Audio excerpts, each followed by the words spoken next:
하나님께서 우리에게 주시는 말씀의 제목은요, 맥주절을 구속사적 관점에서 살펴보므로 그 맥주절의 진짜 의미가 뭐고 우리가 이 맥주절을 어떻게 맞이해야 될 것인가라고 하는 것을, 또 어떻게 지켜야 될 것인가라고 하는 것을 하나님 말씀을 통해서 살펴보고 은혜를 나누고자 합니다. 먼저 구속사적 관점이라는 게 뭐예요? 성경을 구속사적 관점에서 바라본 이 성경, 그러면 맥주절이라고 하는 거, 우리 흔히 보리추수, 무슨 도시에서 보리추수를 한다고 왜 맥주절이냐, 교회에서 무슨 또 헌금이나 거두려고, 그거 아닙니다. 그래서 맥주절이라고 하는 것은 단지 맥주절의 진짜 의미는 보리추수를 기념해서 추수하게 해주신 하나님 감사합니다, 거기 의미 있는 거 아니에요. 맥주절의 의미를 되새기면서 절기를 지키다가 보니까 공교롭게 보리추수가 연결이 된 거죠. 그것도 소맥이라고 해서 밀추수입니다. 그래서 밀추수가 연결이 돼서 맥주절이라고 한 거지, 맥주절이 가지고 있는 진짜 의미는 그게 아니라는 거지요. 그래서 맥주절의 의미를 진짜 알려면 맥주절이 가지고 있는 구속사적 의미의 관점에서 살펴봐야 된다라는 겁니다. 그러면 약간 좀 생소한 구속사적 관점이라는 것이 무슨 뜻인가라고 하는 겁니다. 로버트 팔머가 쓴 책 중에서 개혁신학과 그리스도라고 하는 책이 있어요. 그래서 성경은 처음부터 끝까지 예수 그리스도에 대한 사인으로부터, 하나님의 계약으로부터 요한계시록 이르기까지 예수 그리스도 안에서 하나의 줄기를 가지고 이어지면서 연속되고 있다라고 하는 것, 특별히 예수 그리스도 안에서의 풀필먼트라고 하는 것, 예수 그리스도 안에서의 하나님의 약속의 성취, 이겁니다. 그러니까 우리 구속신학이라는 구속사적 관점은 예수를 믿는 우리 입장에서 모든 사건, 성경에 나와 있는 사건이든 뭐든 이 모든 것들을 우리의 구원과 연관되어서 생각하는 것, 그게 바로 구속사적 관점입니다. 그래서 오늘날 우리 맥주절기 이렇게 지키잖아요. 전 세계적으로 매월 7월 첫 주일, 그때는 전 세계적으로 맥주 감사주일로 지키고 있는데, 이 맥주 감사주일에 대해서 오늘날 이 구속을 받은 우리 하나님의 백성에게 있어서 나는 어떤 모습을 가지고 맥주절을 지켜야 될 것인가라는 것을 우리 성경 통해 살펴보자는 겁니다. 자, 그러면 먼저 오늘 본문 출애굽기 본문에 보세요. 23장 14절에서 17절까지 말씀을 통해서 맥주절의 진짜 의미, 구속사적인 관점에서 우리의 구원과 어떤 관련이 있는가라는 것을 살펴보자는 겁니다. 14절에 너는 매년 3번, 그렇죠? 너는 매년 3번 절기를 지킬지니라. 14절에 나오죠. 너는 매년 3번 절기를 지키라라는 겁니다. 3번의 절기, 3번의 절기는 밑에 나와 있죠. 무교절, 그 다음에 맥주절, 그 다음에 수장절, 이 3번의 절기를 지킬지니라 이렇게 나와 있습니다. 그러면 이 본문에 맥주절, 무교절, 맥주절, 수장절, 이 3번의 절기, 이거 알기 전에 우리가 맥주절에 대해서도 왜 지켜야 되는 건지 를 먼저 14절에서 이야기하고 있는 거죠. 뭡니까? 맥주절 누가 지켜야 돼요? 농사 짓는 사람, 맥주 보리 추수하는 사람, 이런 사람이 지키나요? 아니에요. 너는 해서 너입니다. 한정돼 있죠. 너는 매년 3번 여호와 앞에 절기를 지킬지니라라는 건데, 너가 누굽니까? 본문에서 지금 너가 누구예요? 너는 매년 3번 절기를 지킬지니라 할 때 너가 누구냐는 거죠. 대단히 중요한 의미예요. 너가 누구예요? 너가 지키라고 그랬으니까. 이 중에 내가 없으면 안 지켜도 되는 거잖아요. 그럼 너가 누구인가라고 하는 것, 이것이 출애굽기 23장에 나와 있는 건데, 이 말씀은요, 출애굽기 앞에 22장, 21장, 20장 2절 말씀에서 보면 너가 누구인가를 정확히 한정돼서 얘기하고 있습니다. 그러면 너가 누군지를 알기 위해서 출애굽기 20장 2절 말씀에 나는 너를 해서 너 나오죠. 너가 누구예요? 애굽 땅 종되었던 집에서 인도하여낸 내 하나님 여호와. 그러니까 하나님께서, 너는 누굽니까? 너는 누구예요? 너는 하나님께서 구원해 주신 그의 백성. 애굽에서 나는 너를, 그러니까 너는 누구예요? 애굽에서, 이것이 구속사적 관점에서 보면은 죄의 속박으로부터 나를 구원해 주신 하나님, 그러니까 너는 누굽니까? 하나님의 은혜로 구원받은 하나님의 백성이에요. 그러면 출애굽기 23장 14절 너가 누군지를 봐야 됩니다. 3번 절기를 지키라고 그랬으니까 너는 누구예요? 구원받은 하나님의 백성. 좀 더 쉽게 얘기하면 어린 양의 피로 구속함을 받은 이스라엘 백성인 것처럼 예수를 믿음으로 구원받은 하나님의 백성입니다. 여러분 예수님 믿습니까? 뭐 믿음이 있으니까, 믿음이라는 것은 행동을 끌고 오는 거잖아요. 그래서 믿음이 있으니까, 믿음이 있으니까 편지 왜 붙여요? 반드시 간다는 믿음이 있으니까 편지 붙이시죠. 믿음이라는 것은 반드시 행동을 이끌어내는 거잖아요. 그래서 여기서 너는 누구냐면 구원받은 하나님의 백성이라고 하는 겁니다. 우리가 예수를 믿는 하나님의 백성입니다. 그러니까 내가 예수를 믿으면 나에게 주는 거예요. 그래서 예수를 믿는다면 너는 매년 3번 절기를 지킬지니라 그랬어요. 3번의 절기가 뭐예요? 제가 아주 친절하게 빨간 걸로 해놨잖아요. 첫 번째 무교절, 두 번째 맥주절, 세 번째 수장절, 이렇게 3번의 절기를 이야기하면서 구원받은 하나님의 백성 예수를 믿는다면, 네가 농사 안 짓는다 하더라도 믿음 있는 믿음의 공동체라고 한다면 너는 3번의 절기를 지키라는 겁니다. 그러면서 지키는데 17절에 내 모든 남자는 매년 3번 주 여호와께 보일지니라 라는 말씀이 있죠. 그럼 여자들은 안 드려도 되나요? 아니에요. 남자들, 너희 모든 남자는 대표성을 얘기하는 겁니다. 그러니까 내가 가정을 구성하고 있을 때 남자는 하는 것은 나가 하나님 앞에 맥주절을 지키는데 나만 지킬 것이 아니라 내 아내도 내 자식들도 그런 의미를 담기 위해서 내 모든 남자, 다시 말해서 예수를 믿는 모든 사람은 반드시 3번의 절기를 지키라는 겁니다. 그런데 또 한 가지 사실은 14절에서 절기를 지키라 그랬는데 17절에서는 그 지킨다라는 말을 주 여호와께 보일지니라 라는 말로 바꿔놓고 있다라는 겁니다. 왜 바꿨을까 생각하는 거예요. 그러면 이 성경을 기록하면서 모세의 입장에서 뭘 의도했는지 이것을 이 보일지니라 라는 말씀을 통해서 알 수 있다라는 겁니다. 그럼 보여준다라고 하는 거, 하나님 앞에 3번씩 절기를 하나님 앞에 보여주다라는 그런 의미잖아요. 그런데 우리말로는 보일지라 그러니까 내가 뭔가를 하나님 앞에 내 자신의 어떤 모습을 보여줄 거야, 그런 느낌이 있는데 히브리어 원어에 보니까 그렇게 기록되지 않아요. 에라에라고 기록됐습니다.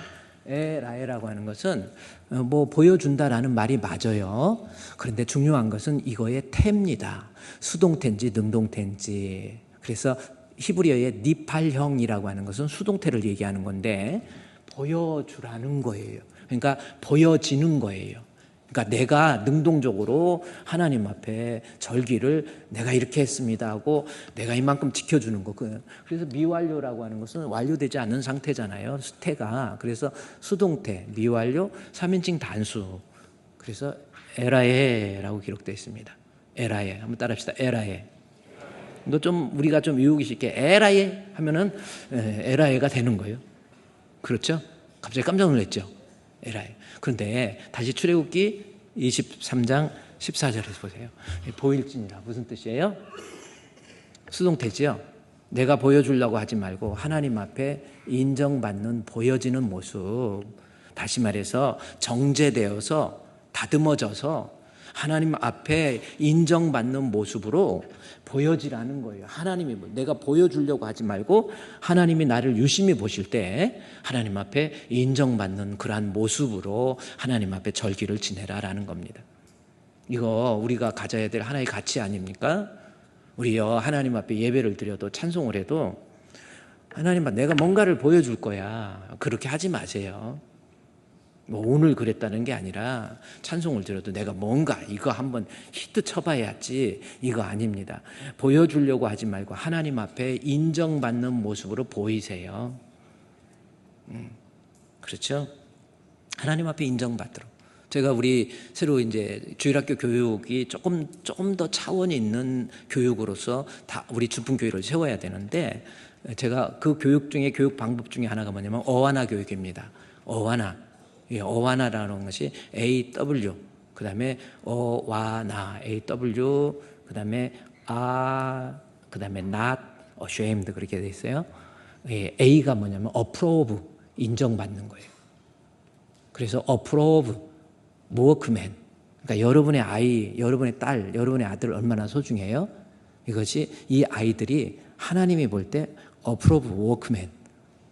말로만 신앙 갖는 것이 아니라 실제로 인정받는 일꾼, approve, workman, are not ashamed. 하나님 앞에 ashamed, 부끄럽다라는, 부끄러움이 없는 일꾼으로서 이 아이들, 여러분의 자녀들이 양육되어져야 돼요.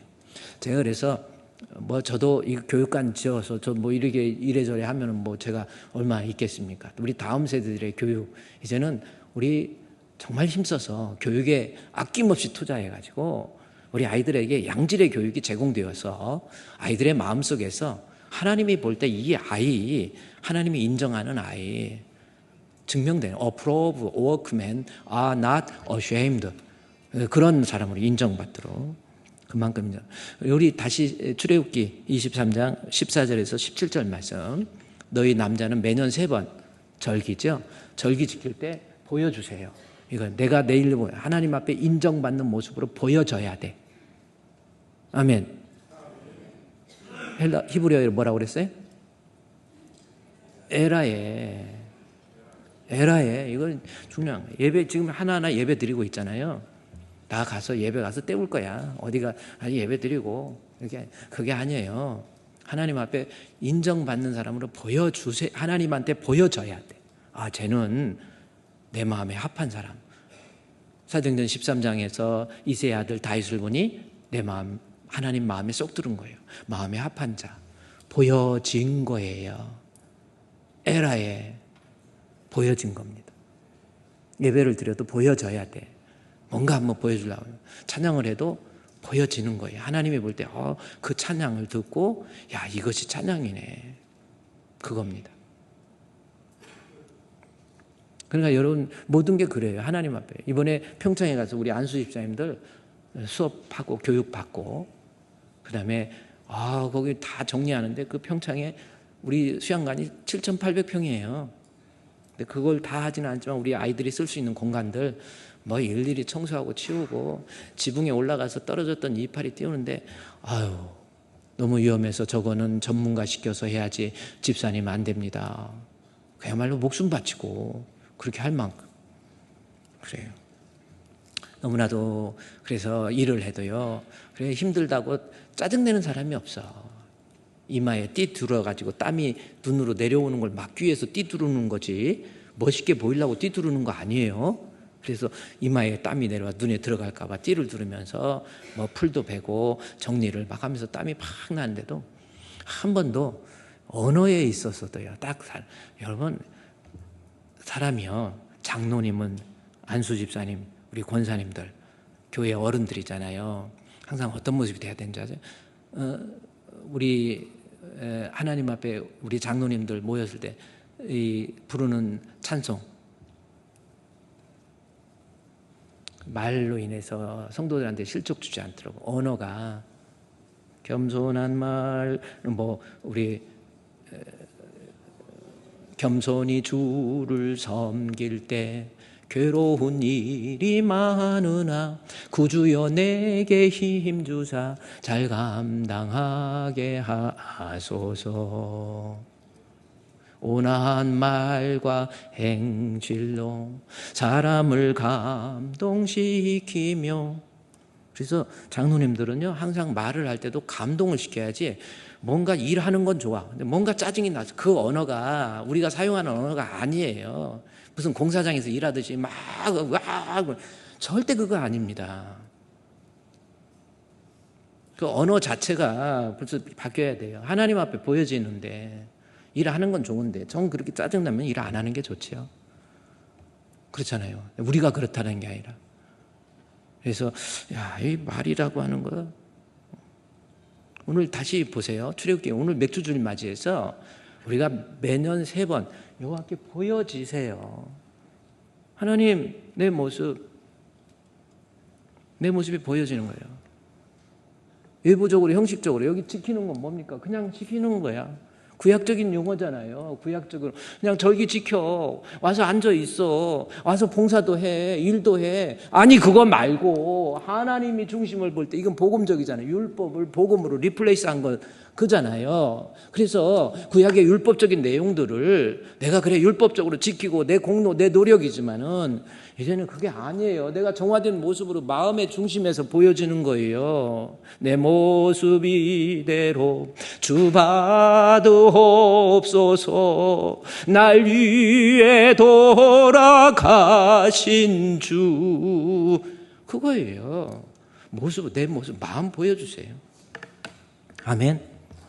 우리 맥주절도요, 그냥 형식적으로 지키지 말고 하나님 앞에 보여주세요.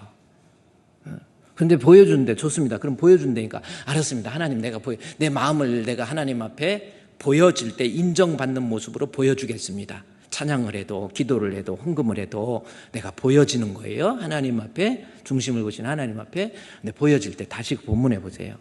본문에서 구약적인 율법적인 몸으로서는 그냥 지켜요. 근데 그러지 말고 하나님 앞에 수동적인 모습으로서 다듬어지고 정제된 모습으로서 하나님의 자녀로서 보여져야 돼요. 아멘. 그래서 맥주절도 그냥 지켜야지, 맥주절인 개벼 해가지고 그게 아니라 보여져야 돼요. 하나님이 볼 때 인정해야 돼요. 근데 뭘로 보여줄 거예요? 뭘로 보여줄 거예요? 맥주절 내가 하나님 정죄되었습니다. 알겠습니다. 주님 뜻대로 하나님 말씀대로 맥주절의 진정한 의미를 알고 이제 그 말씀 붙잡고 살겠습니다. 뭘로 보여줄 거예요? 옛날에 이주일처럼 내가 뭔가를 보여줄게 하고 이러고 그러고 끝나면 안 돼요. 본문에서 보여주라는 게 있잖아요. 보여야 돼. 율법을 지키는 것을 보여지는 것으로, 행위에서 마음으로 이거잖아요. 근데 보여주는 것이 뭐예요? 나왔잖아요. 빈손으로 내 앞에 나오지 말지어다 라는 겁니다. 헌금 얘기하는 게 아니에요. 내 마음을 뭘로 담을 거예요? 내가 하나님 앞에 이제는 정말 아름다운 모습으로 내가 주님 주신 말씀 붙잡고 살겠습니다. 아니 뭘로 보여줄 거예요? 아니, 뭔가를 보여줘야 하는 하나님 앞에 뭘로 보여지는 거예요? 그것이 물질이에요. 티모시 켈러가 그러잖아요. 이 물질에 대해서, 물질이라는 것은 내가 만든 시인이라는 그 책에서 내 마음을 담는 그릇이란 말이에요. 내 마음, 내 모습 이거 담아서 담는 그릇이 돈이라고 하는 겁니다. 그래서 맥주절을 지키면서 아니 왜 보리추수 한도 없는데 왜 우리 보고 이런 맥주절을 지켜야 되고 왜 헌금해야 되고 아유 주보에 모처럼 교회 왔는데 주보에 헌금 봉투 들으니까 아 이 교회는 왜 그러지 이러지 마시고 그런 마음이 있으면 안 해야 돼요. 그걸 왜 합니까? 마음을 담는 그릇이지 거기에다 불평을 담아서 그럴 바에 하지 마세요. 그렇잖아요. 내 마음을 담아서 내가 이 맥주절을 맞이해서 내가 하나님 앞에 내 마음을 드리는 거. 이게 그래서 본문에서 출애굽기 23장 14절에서 15절에서 빈손으로 나오지 말지니라 이겁니다. 그래서 마음대로 그냥 하세요. 하나님 앞에 내 모습 그대로 그냥 그렇게 하셔야지. 아까 했듯이 불평하고 왜 이렇게 헌금해야 되냐 이러면 하지 마세요. 그게 더 복이에요. 드리고도 복 못 받은 아나니아와 사피라 되지 마시고 하지 마세요. 그런데 오늘 맥주주일인지도 모르고 왔는데 맥주 감사주일 하나님 앞에 예배를 드렸는데 혹시 마음을 담을 수 있는 물질을 안 갖고 왔다. 다음 주에라도 가져오세요. 10% 페널티를 제공해서. 그리고 원래는 15% 해야 되는데 본인이 직접 그 교통 딱지도 있잖아요. 본인이 직접 그런 거 안 하면 벌점 없어. 그리고 벌점 없으려면 10% 추가. 뭐 이런 겁니다. 우리 항상요 이런 절기나 이럴 때 내가 하나님 앞에 어느 정도 내가 하나님 앞에 보여지는 모습, 이세 아들 다윗처럼 내 마음에 합한지 절기를 지켜도 하나님 앞에 보여주는 그러한 절기, 이런 절기가 되시기를 주의 이름으로 축원드립니다. 빈손으로 나오지 말지나 그 말이 마음을 표현할 수 있는, 담을 수 있는 그릇의 모습이에요.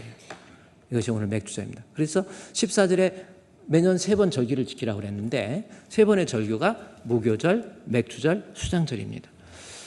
그런데 여러분이 성경을 읽다가 보면 절기 이야기가 많이 나와요. 그래서 안 되겠다 해가지고 시간도 모자라고 그러니까 제가 9개의 절기거든요. 저것을 제가 한번 도표로 만들어줬어. 이렇게 도표로 만드는 교회 그렇게 많지 않아. 그런 의미에서 목사님 고맙습니다. 한번 할까? 자, 도표로 만들었습니다. 제가 이 도표 내용을 보고 어떤 내용을 얘기했냐면 구속사적 관점에서 이 절기를 바라보자 라고 한 거예요. 출애굽기 23장에 나와 있는 절기는 어떤 절기예요? 무교절, 그 다음에 어떤 절기예요? 맥추절, 그 다음에 수장절입니다. 이렇게 돼 있죠. 이것을 구속사적 관점에서 설명을 하면 이건 제가 이렇게 만들어요. 유월절, 무교절, 초실절은 같은 절기입니다. 이름이 틀린 거예요. 이름이 다르다. 그 의미를 다르게 되새기라는 의미로서 성경에 나와 있는 유월절, 무교절, 초실절은 같은 절기이고, 맥주절, 칠칠절, 오순절도 같은 절기이고, 수장절, 초막절, 그 다음에 장막절도 같은 절기입니다. 이것을 구속사적 관점에서 보면 구원의 시작을 알리는 절기예요. 구원받은 하나님의 백성, 이겁니다. 이것이 유월절, 무교절, 초실절로 된 거예요. 그리고 구원받은 하나님의 백성이 광야와 같은 인생을 살면서 천국에서 우리 주님과 누리게 될 영생. 그래서 구원의 시작을 알리는 유월절, 무교절, 초실절. 그 다음에 맥추절, 칠칠절. 이 칠칠절은 6월절부터 77은 49 플러스 하나에서 오순절 50일째. 출애굽해서 50일째예요. 50일 광야에서 겪게 된 일들. 출애굽해서 50일째 광야에서 겪은 일. 이것이 신약 시대의 오순절날 우리에게 있었던 일. 그래서 맥추절의 진짜 의미를 알려면은 구원받은 하나님의 백성이 천국까지 가는 데 있어서 쉬운 게 아니거든요. 광야와 같은 인생길에서 초실절, 맥추절, 칠칠절, 오순절의 의미를 알고 그 의미 붙잡고 살아야 천국에 가는데 차질 없다 이 뜻입니다. 자, 그러면 이 절기를 다시 한번 보면요. 이 구원의 시작이라는 절인데 이것을 유월절, 무교절, 초실절이라고 그래요. 유월절은 이스라엘 백성이 출애굽할 때 유월절 어린 양의 죽음을 통해서 죽음이라고 하는 것을 피해가게 되죠. 패스 오버 됐다 그런 거예요. 그래서 유월절은 어린 양 대신 예수님의 죽으심을 의미하는 거예요. 그리고 유월절 날 7일 동안 무교의 병, 그러니까 발효되지 않는 누룩을 넣지 않는 떡을 먹고 쓴나물을 먹고, 그런데 이것이 유대인들에게는 어떤 의미냐면 고통과 고난, 어두움, 이것을 의미한 거거든요. 그래서 무교절은 십자가에 못 박혀 죽으신 예수님께서 무덤에 갇히시고, 무덤에 갇히신 예수님이 초실절이라고 합니다. 초실절, 맥주의 초실절 해가지고 맥주의 처음 익은 열매, 그러니까 소맥 미래 초실절이라는데 그 초실절은 초실절이 아니에요. 이것은 초실절은 유월절, 무교절, 초실절이에요. 초실절의 의미는 뭐냐면 예수 그리스도의 부활하심이에요. 근데 이게 왜 부활하냐면, 그래서 보세요. 유월절 어린 양 되신 예수님께서 무교병을 먹음으로 우리를 위해서 십자가에, 구속사적 관점에서 십자가에 못 박혀 죽으시고 장사 지낸 바 되었다가 3일 만에 부활하셔요. 그것이 부활의 첫 열매 되신 예수님입니다. 그래서 이 초실절을 지킬 때에 출애굽기에서 보면요, 이 초실절을 레위기 23장 19절에서 22절까지 말씀해 보면은 이 초실절의 제사를 지낼 때 흔들어 드리는 제사, 요제라고 그럽니다. 출애굽기 레위기 23장 9절에서 12절, 9절에서 12절 요거예요. 봤어요?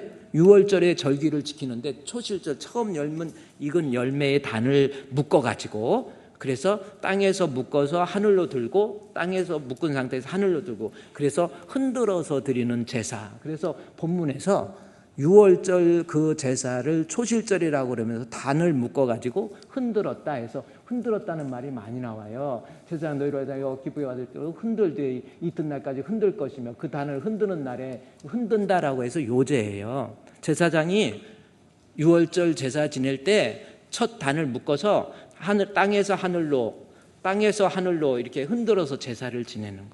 제사장이 무슨 병 들어갖고 병으로 흔드는 게 아니에요. 거기에 의미가 있다는 거예요. 땅에서 하늘로 해서 이 흔든다는 요제의 제사인데, 이것을 이제 고린도전서 15장에서 바울은 어떻게 해석합니까? 고린도전서 15장 20절에서 23절 말씀해 보면은 부활의 첫 열매 되신 예수님. 그래서 첫 잠자는 자들의 첫 열매, 초실절이잖아요. 예수님께서 십자가에 못 박혀 죽으시고 첫 열매인 그리스도의 부활하심을 상징하는 거예요. 자, 그러면 이제 보세요. 먼저 세 개의 절기 다시 도표로 보면 이건 여러분이 알아요. 구속사적 관점에서 이제는 유월절의 의미가 뭔지, 무교절, 예수님의 어린 양 대신 예수님의 죽으시고 십자가에 못 박혀 죽으시고 땅에 묻히신 다음에 3일 만에 부활하신 예수님. 그래서 구원의 시작. 그래서 너희 신약 시대에 너희 남자, 즉 구원받은 하나님의 백성이 늘 3번 지키라고 그래서 이 유월절, 무교절, 칠칠절을 묶어서 오늘날 부활주일로 드리는 거예요. 그러니까 지금도 부활절의 예배를 드리고 있잖아요. 이게 부활절입니다. 이것이 구원의 시작이에요. 어린 양으로 인해서 구원받은 하나님의 백성이 이제 예수 믿고 광야와 같은 인생을 살다가 나중에 천국에서, 이것도 이렇게 화살표로 쭉쭉 했으면 좋겠어요. 천국에서 영생이라고 하는 겁니다. 천국. 그래서 예수 믿고 광야와 같은 인생 살면서 천국을 수장절, 초막절, 장막절이라고 그래요. 근데 이건 다 똑같은 의미입니다. 본문의 23장, 오늘 본문 출애굽기 23장 16절 말씀에서 보면은 뭐라고 그랬어요? 수장절을 지키라 그러면서 여기에서 거두어서 수장절, 출애굽기 23장 거기 보세요. 출애굽기 23장 16절에 맥주절을 지키라. 내가 수고해서 밭에 뿌린 것 첫 열매. 수장절을 지키라. 수고해서 연말에 거두어서 저장한다. 저장함이에요. 저장. 거두어서 저장한다 라는 겁니다. 그런데 이 저장이라고 하는 것이 무슨 뜻이에요? 알곡을 모아가지고 추수를 해서 알곡을 모아서 곡간에 거두어 드린다라는 아샤프라고 하는 단어를 썼거든요. 거두어 드린다는 열매, 알곡만, 히브리어에서 보면은 알곡만 거두어서 천국에, 아까 도표 보세요. 알곡만 거두어서 천국에 나오죠. 거두어 아사프라고 하는, 알곡을 모아서 하나님의 품으로 라고 하는 겁니다. 이게 이제 구속사적 관점에서 9개의 절기, 그러니까 구원받은 하나님의 백성이 천국에서 알곡이 되어서 하나님 앞에 인정받는 것. 여러분, 어차피 우리는 예수 믿고 이 세상에 살고 있잖아요. 광야와 같은 험한 세상 살아요. 근데 중요한 것은 우리에게도 심판이 있다는 것을 알아야 돼요. 사람이 한번 죽는 것은 정하신 것이고 그 후에 심판이 있어요. 죽으면 끝이 아닙니다. 그 심판 때 하나님 앞에 인정받아서 알곡이 되어서 우리 하나님의 품에, 딱 죽었는데 심판받는데 하나님께서 난 너를 모르겠는데, 나 목사님, 나 교회에서 얼마나 봉사 많이, 아니 목사님, 나는 성가대도, 그런 거 말고, 나는 교사도, 그런 거 말고, 나는 장로인데요, 그런 거 말고, 진짜 알고 우리 주님 믿는 믿음 끝까지 지켰는지. 그래서 항상요, 예수 믿는 사람은 광야와 같은 인생에 살면서 천국에 소망 두고 살아야 돼. 베드로 후서에서 그러잖아요. 눈이 어두운 맹인이 되어가지고 가까이 있는 육신적인 것만 보지 내가 하나님 앞에 가서 어떤 존재가 될 것인가, 알곡인지 쭉정인지 이거에 대한 판단이 없으면 안 돼. 그게 맹인입니다. 우리 주님 앞에 섰을 때 하나님의 나팔 소리 전지진동할 때에 예수 영광 중에 구름 타시고 천사들을 세계만국 모든 곳에 보내요. 할렐루야. 구원 얻는 성도들을 모으리.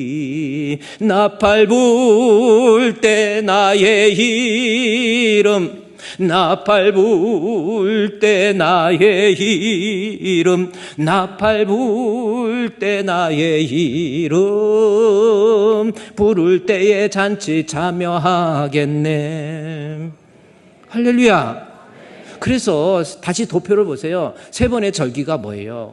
예수 믿고 구원받은 우리지요? 예수 믿고 구원받은 구원의 하나님의 자녀는 그냥 끝나는 거예요. 광야와 같은 인생길이 있어요. 이 험한 인생길에서 나중에 천국에 가서 하나님 앞에 인정받는 알곡대라는 거예요. 그러려면 바로 이 맥주절의 절기를 잘 지켜서 천국 가는데 차질 없는 사람이 되라는 겁니다. 그래서 그렇다면 맥주절이 가지고 있는 영적인 의미는 맥주절, 저는 여러분에게 말하고 싶어요. 보리는 그냥 보리 추수, 보리 맥자는 잊으세요. 이 출애굽해서 50일째 되는 날, 그래서 6월절 출애굽해서 50일, 77은 49에다가 하나 더해서 오순절이거든요. 그러니까 그때 절기를 지키라고 했는데 그때 보다 보니까 보리추수가 있어가지고 그냥 맥주절이 된 거예요. 그래서 어떤 사람들은 그래요.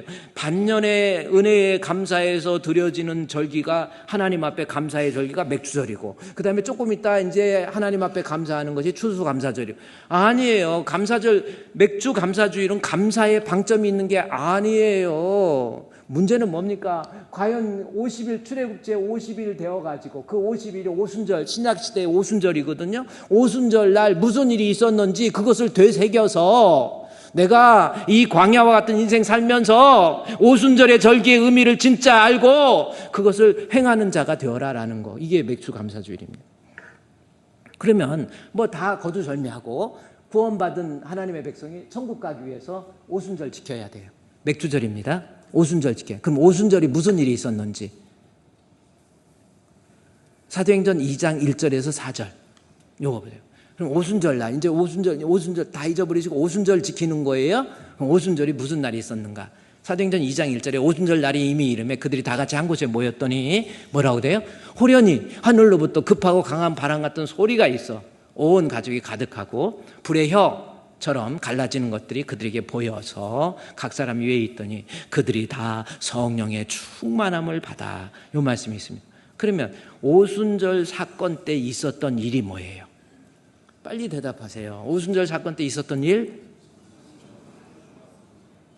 신령과 진정으로 좀 얘기 좀 해봐. 그냥 쉬어 이렇게 하지 말고. 오순절에 있었던 일? 그렇죠. 우리 아는 성령의 충만함 이거예요.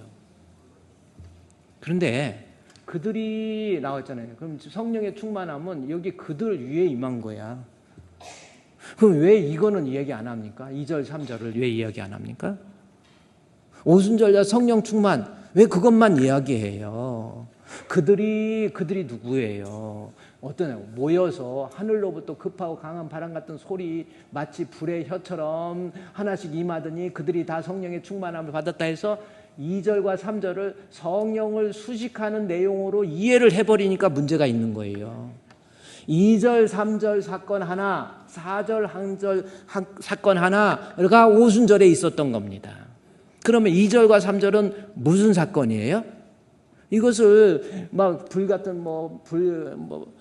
같은 성령 내리소서 하니까요. 이 불의 임함을, 성령의 충만함을 수식하는 내용으로 설명하는데 그 뜻이 아닙니다. 유대인들은 이걸 절대 그렇게 해석하지 않아요. 2절과 3절은 뭐냐면 출애굽에 대한 이미지를 끌어온 거예요. 이스라엘 백성이 출애굽해서 50일째 됐을 때에 출애굽기 19장 16절 19절 말씀에서 보면은 50일째 그러니까 50일째 출애굽에서 50일째 십계명이 내려왔거든요. 근데 십계명 내려올 때 셋째 날 아침에 우레와 번개와 빽빽한 구름 사이에서 있는데 소리, 나팔 소리 매우 크게 나오죠. 시내산 영가 자욱하니 불, 그 다음에 소리. 이것은 다시 말해서 시내산에 올라가서 50일째 되는 날 모세가 십계명을 받는 장면 때에 그 십계명 하나님의 말씀, 그의 백성이 살아가는데 필요한 하나님의 말씀을 받는데 사용된 그림 언어예요. 말씀의 임재예요. 그러면 다시 오순절날 사도행전 2장 1절부터 보세요. 이제 오순절의 사건이 맥주절의 의미를 담고 있다고 그랬는데 오순절날에 2절 3절은 뭡니까? 하나님의 말씀이 우리 가운데 그들이 뭐예요? 하나님의 말씀으로 충만하게 무장하고 오순절날 또 하나는 뭡니까? 그들 위에 성령의 충만함. 그게 뭡니까? 하나님의 말씀과 성령의 충만함을 가지고 이 광야와 같은 인생을 살아야만이 천국에 들어갈 수 있다라고 하는 것이 맥주절의 진짜 의미예요. 이것이 구속사적 관점에서 살펴본 맥주절의 의미입니다. 다시 도표 한번 보세요. 이거예요. 구원받은 하나님의 백성 천국까지 가는데 이 험한 세상 어떻게 살아야 돼요? 오순절의 의미 뭡니까? 하나님의 말씀 충만, 하나님으로부터 오는 성령 충만, 말씀과 성령의 충만함을 통해서 무장하지 않으면 이 험한 세상 광야와 같은 인생에서 신앙 못 지키고 결국은 천국에 갈 때 알곡 안 된다라는 겁니다. 따라서 맥주 감사주일은 뭐예요? 내 자신이 하나님 앞에 구원받은 백성으로서 과연 말씀에 충실하고 있는지, 그리스도의 말씀으로 충만하게 채움받고 있는지, 성령의 충만함을 받아서 성령에서 이끌려 살고 있지는 않는지, 이것을 점검하는 절기가 맥주감사주일이에요. 우리 사랑하는 성도 여러분, 맥주감사주일 맞이해서 세상이 험한 세상 말씀의 무장에서 말씀대로 살아가는 우리 성도 저와 여러분이 되시기를 주님의 이름으로 축원드립니다. 창세기, 출애굽기, 레위기, 민수기, 신명기 있잖아요. 모세가 쓴 오경 마지막은 출애굽한 세대들이 다 죽고요. 그 다음에 새로 온 이 이스라엘 백성으로 하여금 앞으로 인생을 어떻게 살아야 될 것인가, 그게 신명기입니다. 제 신자를 써서 신명기라고 한 거예요.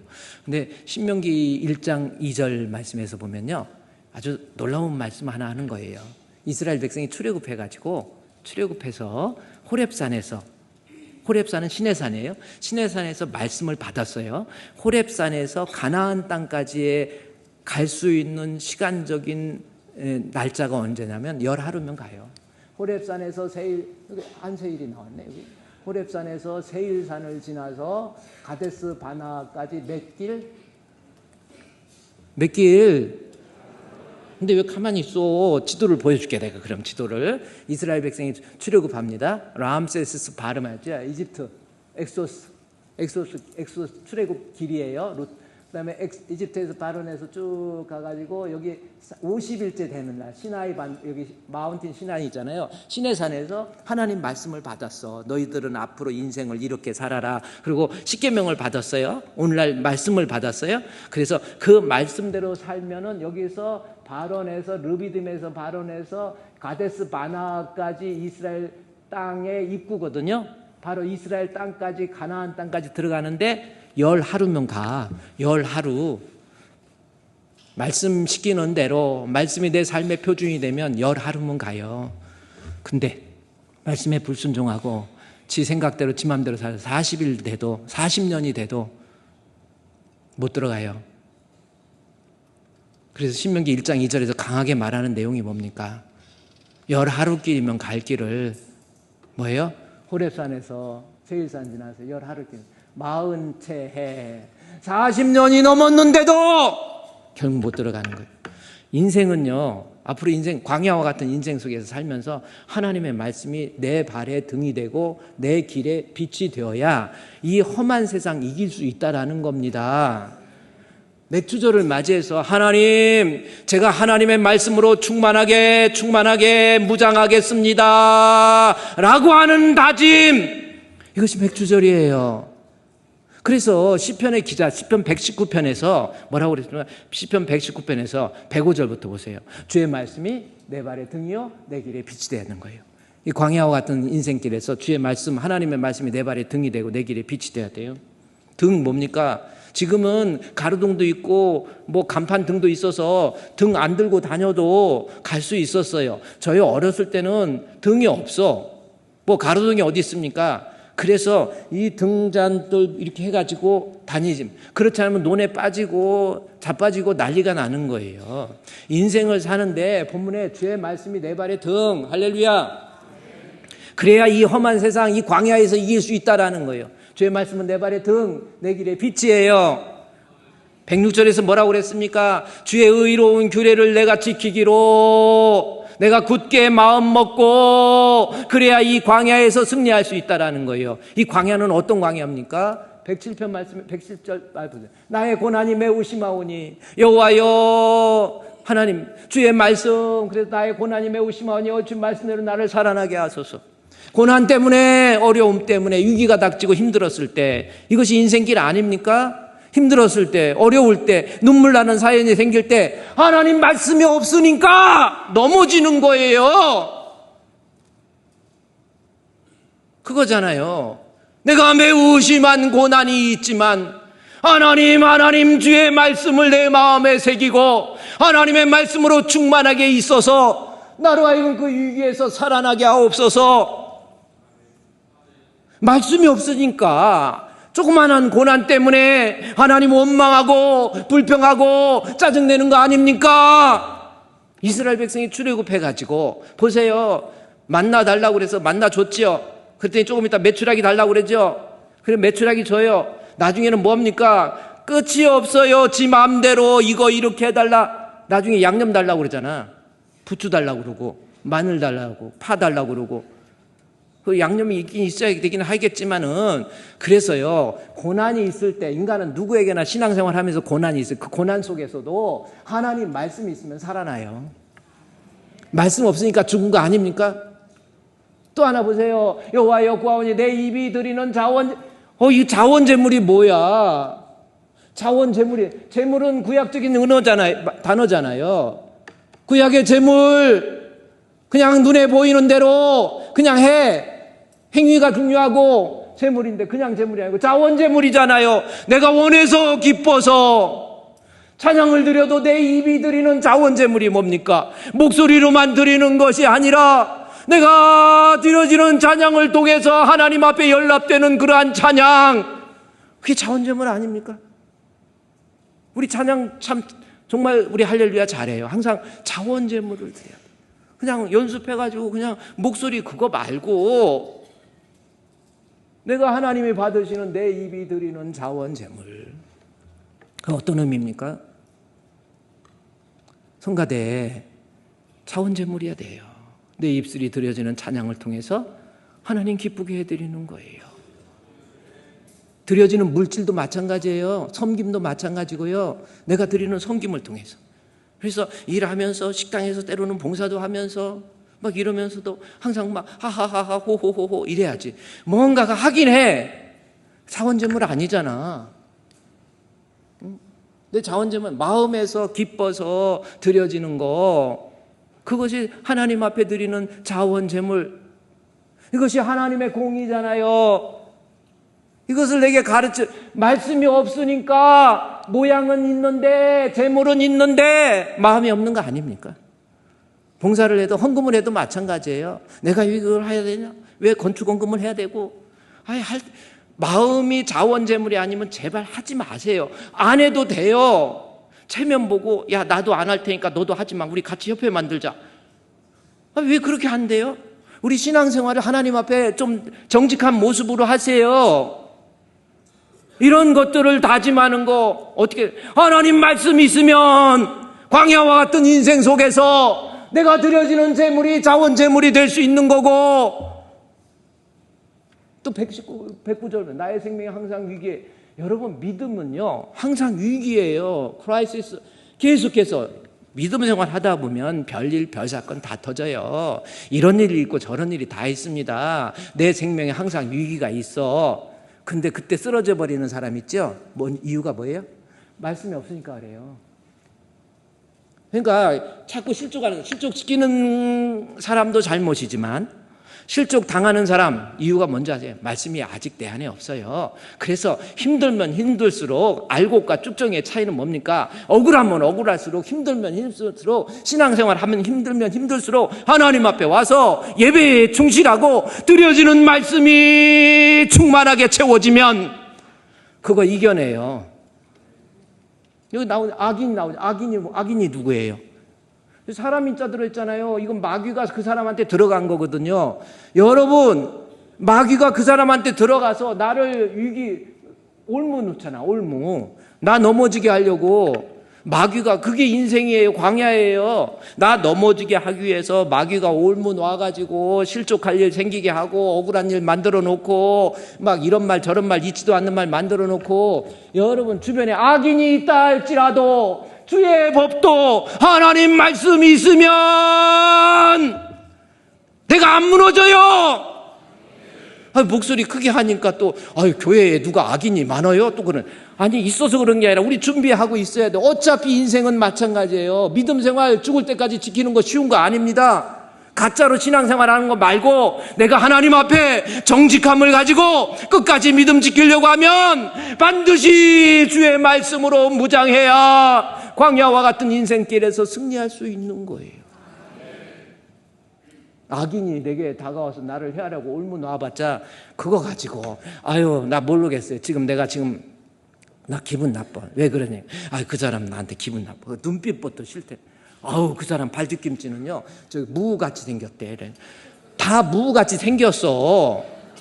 내가 말씀이 없으니까 자꾸 악한 세력들이 내 마음을 흔들어가지고 나중에 육신 망할 때 영혼 망할 겁니까? 광야와 같은 인생인데 맥주절을 맞이해서 하나님, 악인이 나를 유혹한다 할지라도, 세상이 나를 유혹한다 할지라도 그리스도의 말씀으로 충만하게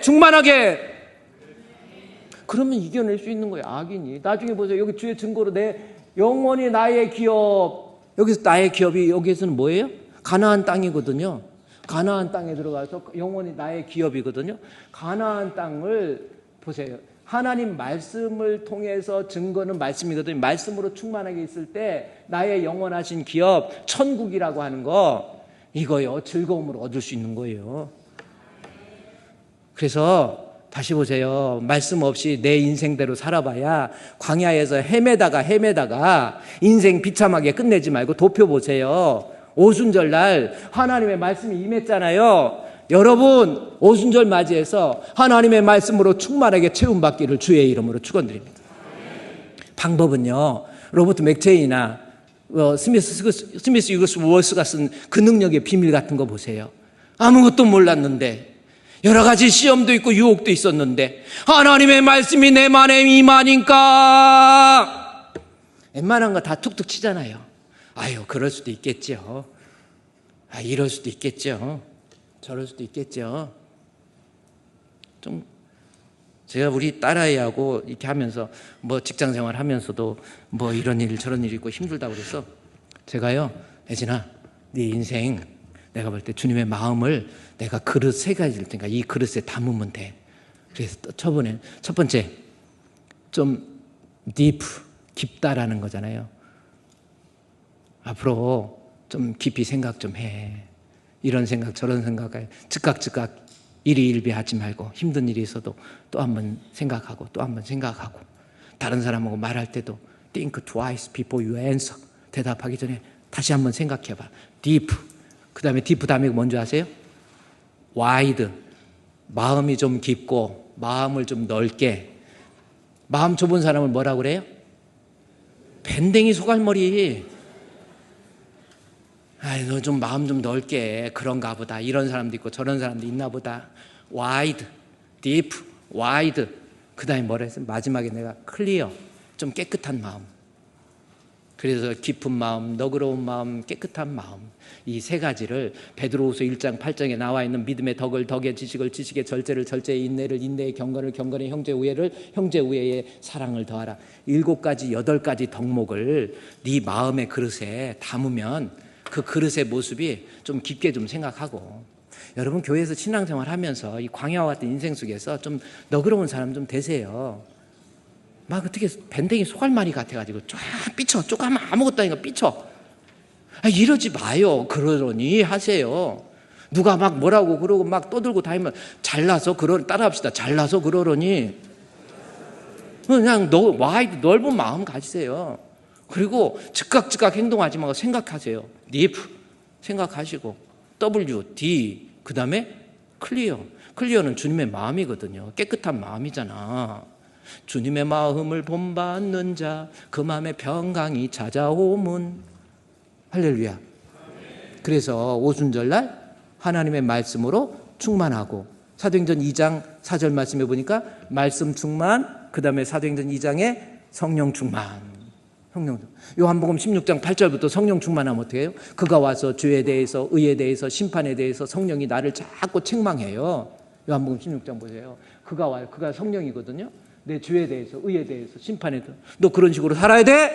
막 책망을 한단 말이야. 엘레게인이라는 거 알려준다라는 거거든요. 성령이 우리 안에 임하면 너 그렇게 하면 되겠어?